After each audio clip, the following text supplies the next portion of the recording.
কুমিল্লায় গতকালও প্রতিবাদ করেছি। আর্মি আমাদের সেনাবাহিনী অ্যারেস্ট করে এনেছে বিএনপির এক নেতাকে এবং নির্যাতন করে তার মৃত্যুর কোলে ঠেলে দিয়েছে। 4টা কন্যা সন্তান, এই 4টা কন্যা সন্তান মাদ্রাসায় পড়ে, হাফেজিয়া মাদ্রাসায় কোরআনের খাদেম বানাতে চেয়েছিল। সেই মানুষটাকে সেনাবাহিনী নিয়ে নির্যাতন করে তাকে এই পৃথিবী থেকে বিদায় করেছে বিএনপির একজন নেতা। এটার তীব্র নিন্দা এবং প্রতিবাদ জানাচ্ছি। আমরা সেনাবাহিনীর কাছে এটা প্রত্যাশা করি না এবং এই মৃত্যু প্রমাণ করে দেয় এই সেনাবাহিনীতে এখনো দালাল আছে, এখনো স্বৈরাচারীদের দোসর আছে, এখনো তাদের প্রেতাত্মারা রয়েছে যারা এই বাংলাদেশে অনাকাঙ্ক্ষিত পরিস্থিতি তৈরি করতে চায়। সুতরাং ওই বিএনপির যে নেতাকে হত্যা করা হয়েছে তার সাথে এই নির্যাতনে কারা জড়িত তাদেরকে খুঁজে বের করে আইনের আওতায় আনতে হবে, দৃষ্টান্তমূলক শাস্তি দিয়ে প্রমাণ করে দিতে হবে এই বাংলাদেশে আইনের শাসন প্রতিষ্ঠিত হয়েছে। বলেন ঠিক কিনা? বিএনপি বলেই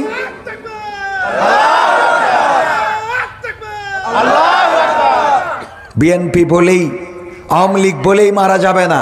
অন্যায়ভাবে যদি কোনো আওয়ামী লীগকেও হত্যা করা হয়, অন্যায়ভাবে যদি কোনো আওয়ামী লীগের উপরে নির্যাতন করা হয়, অন্যায়ভাবে কোনো যুবলীগ ছাত্রলীগের উপরে যদি নির্যাতন করা হয়, যদি তার বিচার না করে আইন হাতে কেউ তুলে নেয়, সেটার বিরুদ্ধেও প্রতিবাদ চলবে ইনশাআল্লাহ। বলেন ঠিক কিনা? কারণ বিচার থাকতে হবে, বিচারহীনতা আমরা প্রত্যাশা করি না, সে যেই হোক না কেন, সে যে দলের হোক না কেন।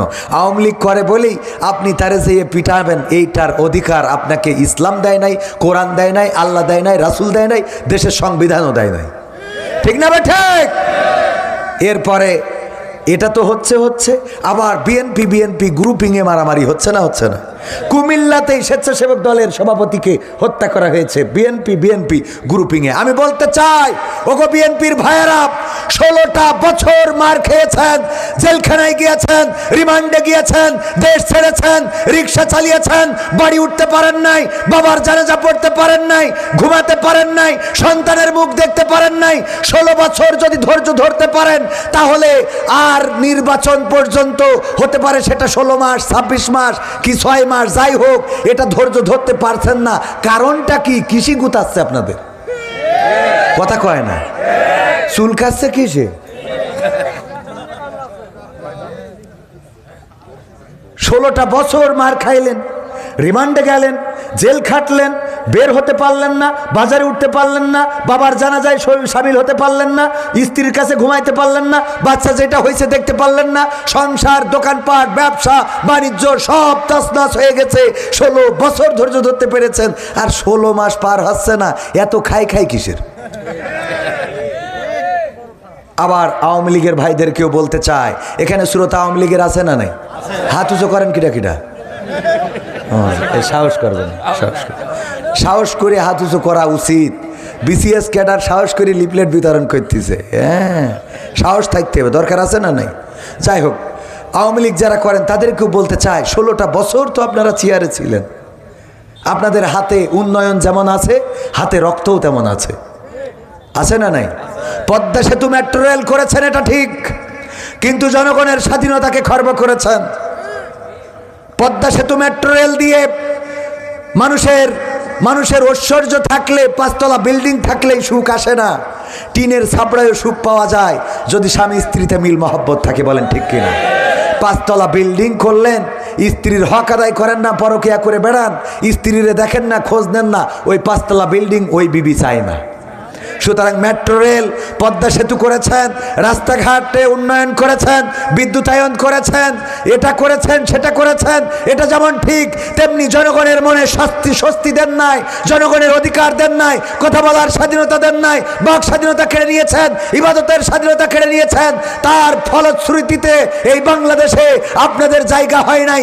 16টা বছর তো চেয়ারে ছিলেন, ভালোই তো বিরিয়ানি পোলাও খেয়েছেন, 16টা মাস কি ওয়েট করা যাচ্ছে না? কথা কয় না?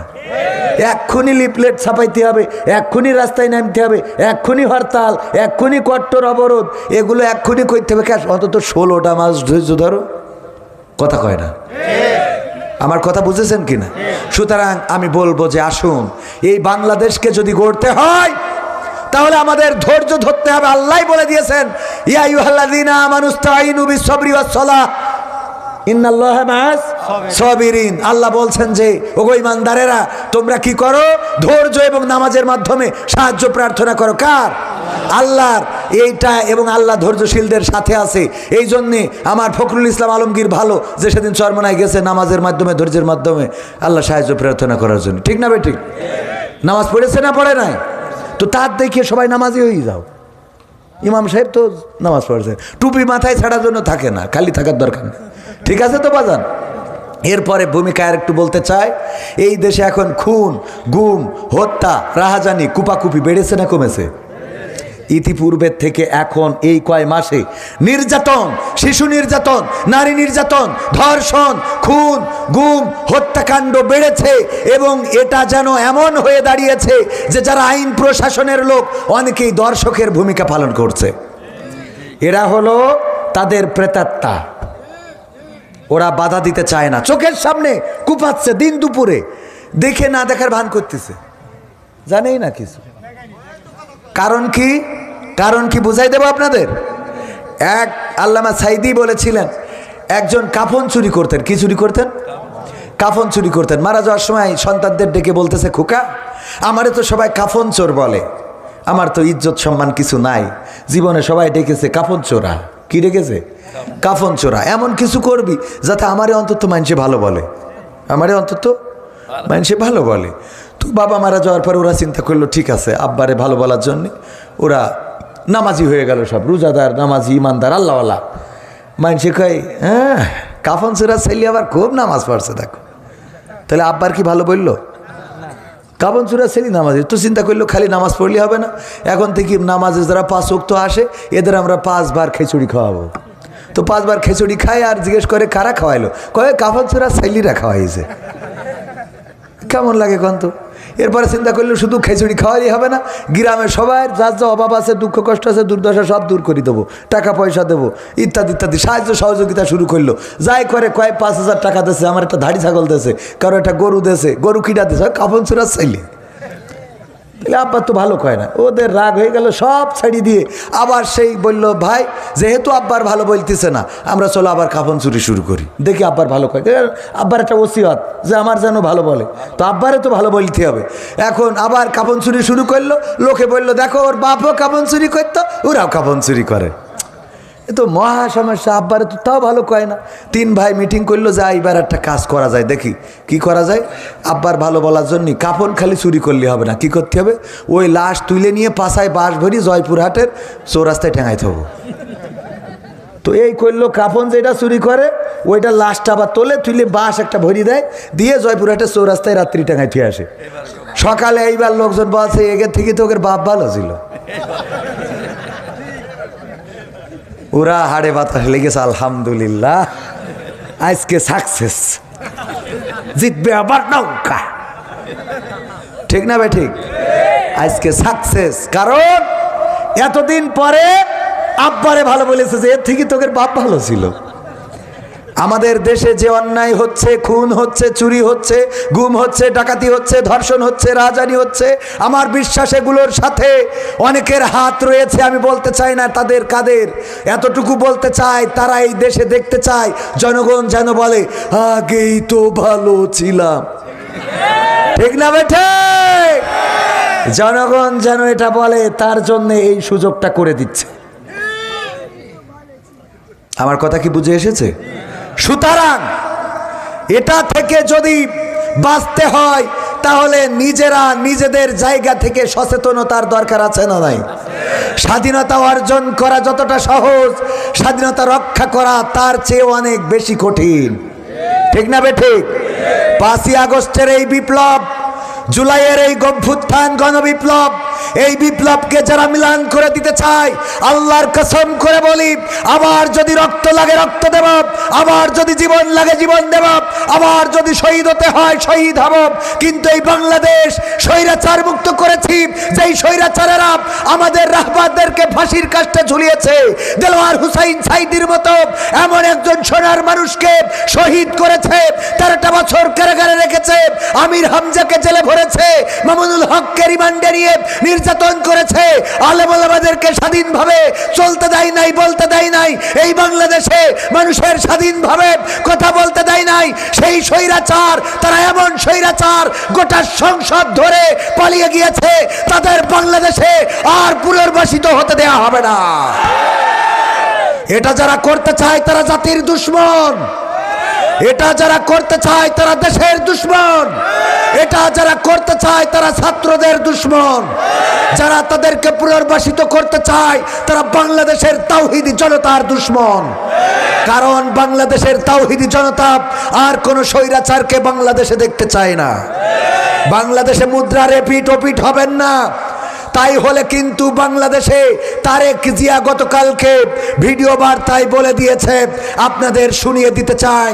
তিনি বলেছেন যে জনগণকে বোকা ভাববেন না, জনগণ যদি মুখ ফিরিয়ে নেয়, ধারণা করেছেন, আমার কথা বলছি না, তারেক জিয়ার কথা বলছি, ভিডিও ফুটেজ লাগলে আমার কাছ থেকে নিয়ে নেবেন। তিনি বলেছেন, মাথায় রাখবেন, যদিও এটা আমাদের দলীয় প্রোগ্রাম, তারপরেও মিডিয়ায় চলে যাবে, তারপরেও বলছি শুনে রাখেন, বড় দল মনে করে ক্ষমতায় চলে গেছেন এটা ভাববেন না।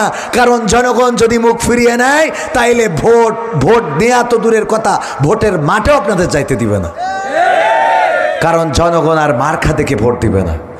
জনগণ এই বাংলাদেশে সুশাসন চায়, জনগণ এই বাংলাদেশে মানুষের অধিকার চায়, জনগণ এই বাংলাদেশে কথা বলার স্বাধীনতা চায়, জনগণ এই বাংলাদেশে তার ন্যায্য প্রাপ্য বুঝে নিতে চায়, জনগণ বাংলাদেশের মানচিত্রের রক্ষাকারী যারা তাদেরকে চায়। জনগণ আর দাদার দেশের প্রেসক্রিপশনে বাংলাদেশ চলবে এটা চাই না। জনগণ আর সীমান্তে কোনো হত্যা হতে দিতে চাই না। জনগণ আর ধর্ষণ করে সেঞ্চুরি করে উল্লাস করবে এটা হতে দিতে চাই না। জনগণ আর বিশ্বজিতের মতো কোনো হিন্দুকে শিবির বলে কুপিয়ে কুপিয়ে হত্যা করবে এটা হতে দিতে চাই না। জনগণ আর কোনো মন্দিরে হামলা হবে এটা হতে দিতে চাই না। জনগণ এই বাংলাদেশে সুশাসন চায়, সব ধর্মের মানুষ তার স্বাধীনতা নিয়ে বসবাস করবে, এটা যারা দিতে পারবে তাদেরকেই জনগণ নির্বাচিত করবে। কথা কি ক্লিয়ার? আর এই ক্লিয়ার কথা, এতে যদি কেউ মনে করেন জামাতের পক্ষে তাইলে এটা জামাতের পক্ষে, যদি মনে করেন এটা আওয়ামী লীগের পক্ষে এই বক্তব্য আওয়ামী লীগের পক্ষে, যদি মনে করেন এটা বিএনপির পক্ষে তবে এটা বিএনপির পক্ষে। কারণ আমরা কারোর পক্ষে নই, আমরা আল্লাহর পক্ষে। কার পক্ষে? আল্লাহর পক্ষে আমরা যারা আছি, আমরা কেউ চেয়ারে বসতে চাই না, চেয়ারে কোরআনকে বসাতে চাই। চেয়ারে কি বসাতে চায়? আল্লাহর কোরআন দিয়ে এই দেশ চলবে। আল্লাহর কোরআনের আইন যদি কায়েম হয়ে যায়, এই দেশে চুরি বন্ধ হবে, ছিনতাই বন্ধ হবে, খুন বন্ধ হবে, গুম বন্ধ হবে। এই কাজ যদি বিএনপি দায়িত্ব নেয়, আমরা বিএনপির লোক। কথা কয় না? এই দায়িত্ব যদি বিএনপি নেয়, আমরা বিএনপির লোক। এই দায়িত্ব যদি আওয়ামী লীগ নেয়, আমরা আওয়ামী লীগের লোক। এই দায়িত্ব যদি জামাত নেয়, জামাতের লোক। এই দায়িত্ব যদি হেফাজত নেয়, হেফাজতের লোক। কিন্তু এর বাইরে যদি জামাতে ইসলাম চলে, তাহলে জামাতে ইসলামের কোনো নেতাকেও সংসদ তো দূরের কথা, সংসারও করতে দেব না। ঠিক না বেটা? কারণ জামাত করবা আবার কোরআনের বিরুদ্ধে কথা বলবা, ফাঁকামো পাইছে। কথা ঠিক আছে তো বাজান? কোন দলের, অনেকেই মনে করে মনে হয় দলের কথা বলে, কোন দলের কথা না। আল্লাহ বলেছেন পবিত্র কোরআনের সূরা সফের আয়াত তেলাওয়াত করেছি কয়টা? আল্লাহ বলছেন ইউরিদুনা লিইউতফিউ নূরাল্লাহি বিআফওয়াহিহিম আল্লাহু মুতিম্মু নূরিহি ওয়ালাউ কারিহাল। ওরা চায় মুখের ফু দিয়ে ইসলামের আলোকে নির্বাপিত করে দেবে, কিন্তু আল্লাহ রাব্বুল আলামিন চান তার দ্বীনের আলোকে প্রজ্বলিত করে রাখবে, যতই তাদের বুকের মধ্যে জ্বালাপোড়া হোক না কেন। কথাটা কার? সংবিধানে রাষ্ট্র ধর্ম ইসলাম আছে বলে তোমার কেন জলে রে বন্ধু, তোমার কেন জলি। এক সাংবাদিক বলেছে, রাষ্ট্রের আবার ধর্ম কিসের? রাষ্ট্র কি নামাজ পড়ে? রাষ্ট্র কি রোজা করে? রাষ্ট্রের কি দান সদকা করতে হয়? রাষ্ট্রের আবার ধর্ম কিসের? আমরাও বলি রাষ্ট্রের যেহেতু ধর্ম দরকার হয় না, তো রাষ্ট্রের আবার সংবিধান লাগে কেন? কথা কয় না? রাষ্ট্রের পতাকা লাগে কেন? রাষ্ট্রের মানচিত্র লাগে কেন? রাষ্ট্রের আইন কানুন লাগে কেন? রাষ্ট্রের কি সংবিধান লাগে? রাষ্ট্র কি বই পড়ে? কথা কয় না? রাষ্ট্র কি বই পড়ে? রাষ্ট্রের পতাকা লাগে কেন? রাষ্ট্র কি বাংলাদেশ এইটি একবার ভারতে যাবে? যে আমি একটু ভারতে যাচ্ছি, আমি বাংলাদেশে যাইছি, পতাকা দরকার আছে, তো পতাকা লাগে কেন? কথা বলার সময় আন্দাজ খুঁজে পায় না। রাষ্ট্রের আবার কি ধর্ম লাগবে কেন? সংবিধানে রাষ্ট্র ধর্ম ইসলাম আছে বলে তোমার কেন জলে রে বন্ধু, তোমার কেন জলি? শয়তানে জালে কি আগুন তোমারই বগলে, তোমার কেন জলে রে বন্ধু, তোমার কেন জলি? ইসলাম হলো শান্তির ধর্ম, আছে সুবিচার, অন্য ধর্মের প্রতি কবু করে না বিচার। ইসলাম হলো শান্তির ধর্ম, আছে সুবিচার, অন্য ধর্মের প্রতি কবু করে না বিচার। মিলেমিশে থাকার কথা, মিলেমিশে থাকার কথা দিয়েছেন নবী বলে, তোমার কেন জলের টাকলা, তোমার কেন জলি? আছে নিষেধ ধর্ম নিয়ে করা বাড়াবাড়ি, না জানিলে কিতাব খুলে দেখো তাড়াতাড়ি। আছে নিষেধ ধর্ম নিয়ে করা বাড়াবাড়ি, না জানিলে কিতাব খুলে দেখো তাড়াতাড়ি। যার ধর্ম সে করবে পালন, যার ধর্ম সে করবে পালন, কোরআনেতে বলে তোমার কেন জলের মশালা, তোমার কেন জলি? ঠিক না বেঠে? আল্লাহ তাদের ব্যাপারে বললেন ইউরিদুনা লিউতফিউ নূরাল্লাহি বিআফওয়াহিহিম আল্লাহু মুতিম্মু নূরিহি ওয়ালাউ কারিহাল কাফিরুন। আল্লাহ বললেন ও নবী শুনে নাও, ওরা চায় মুখের ফু দিয়ে ইসলামের আলোকে নির্বাপিত করে দেবে, ওরা চায় মুখের ফুৎকার দিয়ে ইসলামের আলোকে নির্বাপিত নিভিয়ে দেবে, কিন্তু আমি আল্লাহ চাই আমার দ্বীনের আলোকে প্রজ্বলিত করে রাখবো, যতই তাদের কলিজার মধ্যে জ্বালা পোড়া হোক না কেন। এর প্রমাণ আমরা পেয়েছি নাকি পাই নাই? পাইছি না পাই নাই? যারা ইসলাম, জামাতে ইসলাম, হেফাজতে ইসলাম, চরমনাই ইসলাম, সব ইসলামকে মিটিয়ে দেওয়ার পরিকল্পনা করেছিল, আজকে তারা এই বাংলাদেশ থেকে বিদায় নিয়েছে। বলেন ঠিক না বেটে? তারা একজনও বাংলাদেশে নাই, যদিও আছে পলাতক, একবার খুঁজে পায় একবার পায় না। গতকালকেও শুনলাম জবাইদুল খাদের কাকা নাকি 6 মাস ধরে কার বাড়িতে আছে রে, কিন্তু আজকেও দেখলাম যে না, এখনো পাওয়া যায় নাই। ওগো আমার ভাইয়েরা, ওরা চেয়েছিল এই দেশে ইসলাম থাকবে না, জামাত ইসলাম থাকবে না, শিবির থাকবে না, ইসলামী মূল্যবোধ থাকবে না। এইগুলো চাওয়ার কারণে আল্লাহ রাব্বুল আলামিন তাদের শিকড় ধরে একেবারে পাঠিয়ে দিয়েছে। আর এই দেশ থেকে যাদেরকে বিতাড়িত করা হয়েছিল, আল্লাহ তাদেরকে আবার ময়দানে এনে দিয়েছেন। বলেন ঠিক কিনা? ময়দানে আনলেন তো আনলেন। ইতিপূর্বে যারা নেতা ছিল তারা কেউ মাওলানা, কেউ মুহাদ্দিস, কেউ মুফতি, কেউ আলেম এই জাতীয় ছিল।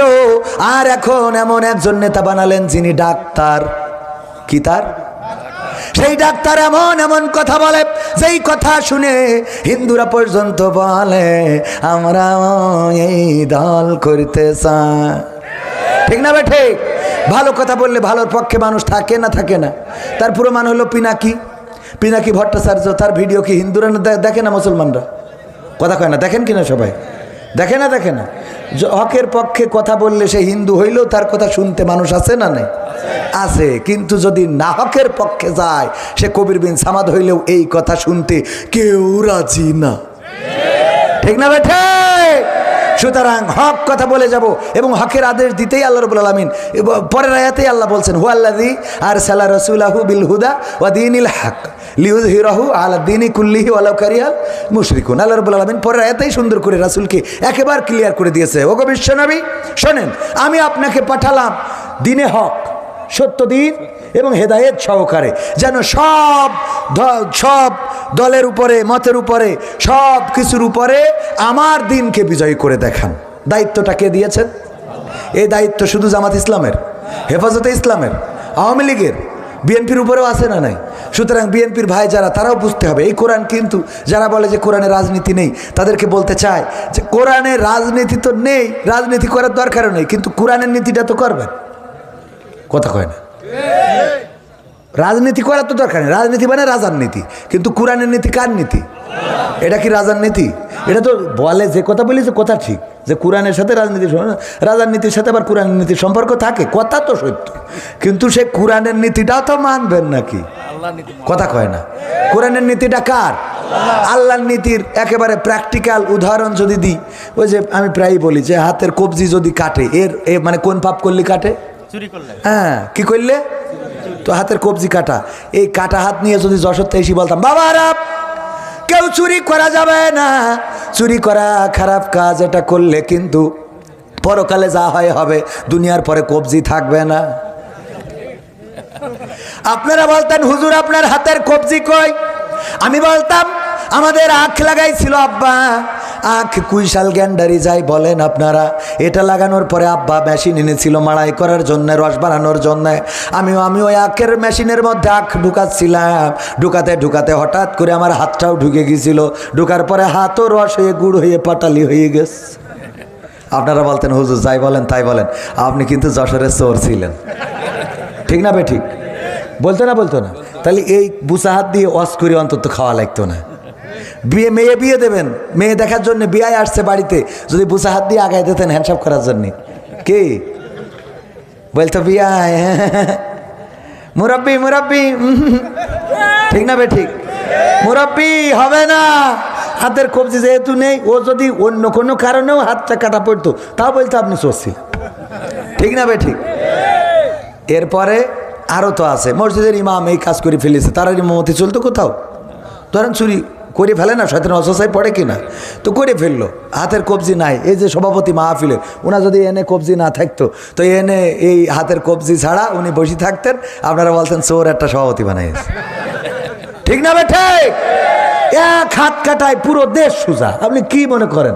এই যে ধরেন আমার অনেক সময় বলে হুজুর লাইলাতুল ফেব্রুয়ারি আসতেছে, 14 ফেব্রুয়ারি ভ্যালেন্টাইন্স ডে, হ্যাঁ সেন্ট ভ্যালেন্টাইন ডে, তো এই দিন একটু যুবকদের বোঝান, এই দিন যেন এইসব মানে আর কি গিয়ার না দেয়। হ্যাঁ, তো এটা একটু বোঝান। গিয়ার মানে ওই যে মোটর সাইকেল আর কি, পিছনে নিয়ে আছে না নাই,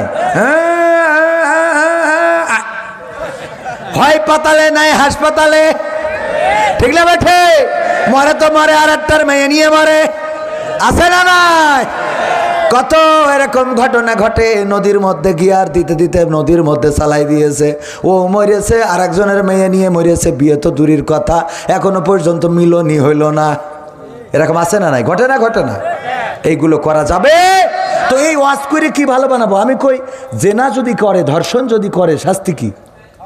যদি অবিবাহিত হয় 100 বেত্রাঘাত, যদি বিবাহিত হয় মাজা পর্যন্ত গাড়ে সঙ্গে স্যার। তবে যদি ধর্ষণ করে, সে বিবাহিত হোক আর অবিবাহিত হোক, ধর্ষণ করলে কুপান, বোঝা গেছে তো? কুপান বোঝেন কিনা? মানে মাজা পর্যন্ত গাড়ে ইটমিট মারি একেবারে শেষ করে ফেলতে। হ্যাঁ, তো এইটা যদি এখানে করা হয়, ধরেন কবির বিন সামাদ এই অপরাধে অপরাধী, হুজুরির বলে লাভ নেই, হুজুরে কাজ করবে না।